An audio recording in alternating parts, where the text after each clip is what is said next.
I don't know if there's something particularly square about me. I don't know if it's.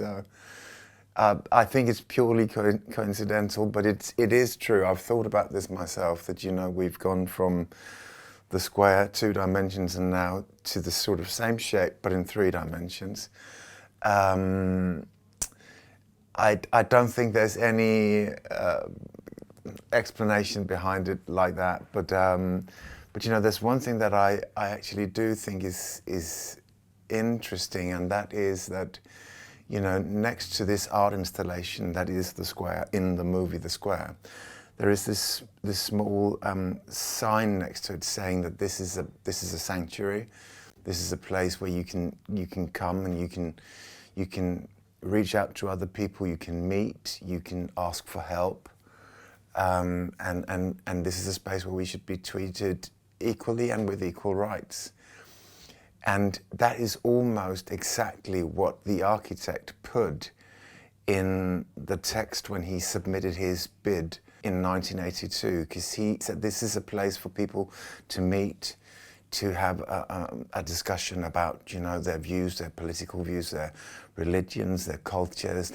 So the thoughts behind both the square and the cube are sort of quite similar. And when I found this out, it was actually sort of almost chilling or thrilling in the sense that, whoa, how did this sort of come about? And also because I of course knew about the cube from way back when, but I did not know that his thoughts behind it were sort of quite similar to what was in the movie that came out some years later.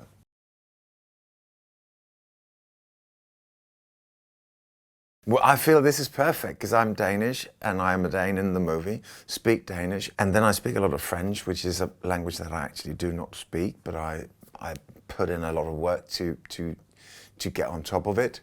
And then also when he gets a little bit frustrated or if he feels he can't explain himself, he speaks English. So I think me being a Dane at a French festival in London is like perfect.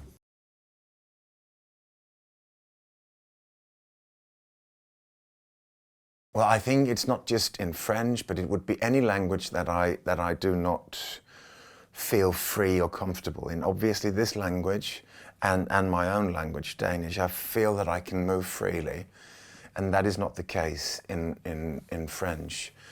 But I think we made it work really well to our advantage, because there was when he built this thing, there was a language barrier. And the whole language thing was something that was a little bit stood in the way of communicating freely, and that was sort of also how I a little bit felt sometimes on the day because when people on set were not speaking with me, they would obviously be speaking French, and I'd just be sitting there thinking, they might be discussing what they're having for dinner. I have no idea what they're talking about right now. But I think that whole sort of like alienation was something that we sort of came to appreciate, so that we made it work for the character, that there was this feeling of being left out a little bit. But it was slightly a disappointment, because I thought I went through the script once a day, 3, 4, 5 hours for 3 months, and then we filmed for 2 months, and I thought at the beginning of it, okay, when these 5 months are over, I will have like at least a French that I can just have a conversation. But no, I think I'm going to take French lessons now, because I feel I'm quite close to it. So it might just be, doing the little last bit of work, and then perhaps I'll get there.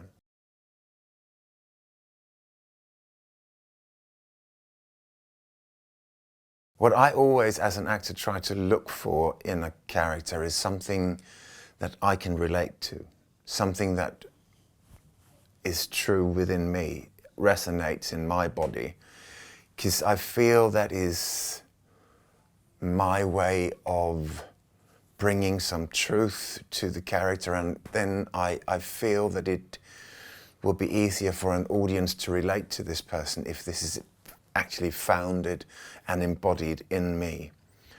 And with this one, his idealism. He was sort of very adamant that this vision that he had for his project, he wanted to see it through, and he wanted it how he wanted it.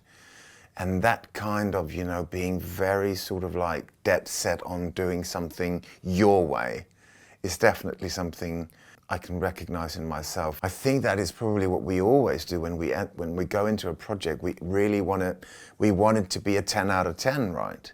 So there's like a high level of expectation of what it will turn out to be. And that is definitely something I can recognize in myself as well. So I think in that sense, there was something there that I really connected with. And then, obviously, sadly, he did not live to see the final thing. And I know that he left the project because he thought there were too many compromises, and this is not the project as I imagined it.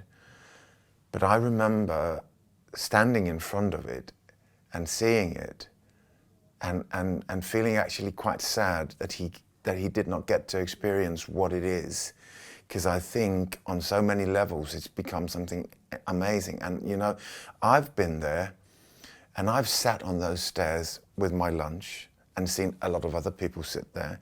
I've sat there on those stairs and then all of a sudden it became an auditorium, and there was a big flash mob in front of it with people dancing.